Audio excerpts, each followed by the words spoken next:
اردو زبان کے سیکھنے کا آغاز جو ہے اس کے حروف تہجی یا اردو الفابیٹ سے ہوتا ہے۔ یہ اردو زبان میں سب سے زیادہ اہمیت کے حامل ہے کیونکہ ان کے ساتھ مل کے ہی آگے زبان بنتی ہے۔ تو آج ہم اردو زبان کے حروف تہجی کو سیکھیں گے۔ سب سے پہلا حرف ہے الف، پھر بے، پے۔ اگر آپ دیکھیں تو بے کے نیچے ایک نقطہ، پے کے نیچے 3 نقطے، تے کے اوپر 2 نقطے اور ٹے اور سے کے اوپر 3 نقطے ہیں۔ اسی طرح جیم، چے۔ اگر آپ ان حروف کی فارمیشن دیکھیں تو یہ آدھا حرف جو ہے وہ لائن سے نیچے آ رہا ہے۔ جیم، چے، ہے، خے۔ یہ تینوں حرف جو ہیں، چاروں حرف آدھی لائن سے اوپر اور آدھے نیچے آتے ہیں۔ اس کے بعد ہے دال، ڈال، زال، رے، ڑے، زے، یہ۔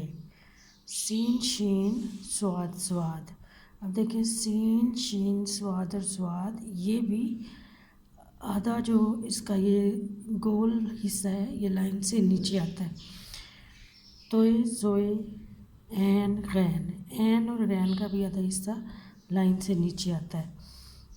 فے، کاف، کاف، گھاف۔ لام، لام کا بھی آدھا جو ہے وہ نیچے آ رہا ہے لائن سے۔ میم، میم کا بھی نیچے آ رہا ہے۔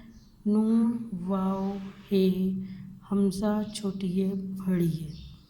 تو یہ ہمارے ہیں اردو کے حروف تہجی یا اردو الفابیٹس۔ ہم ایک دفعہ دوبارہ ان کو پڑھیں گے۔ الف، بے، پے، تے، ٹے، سے، جیم، چے، ہے، خے، دال، ڈال، ڈال، زال، رے، ڑے، زے، یہ۔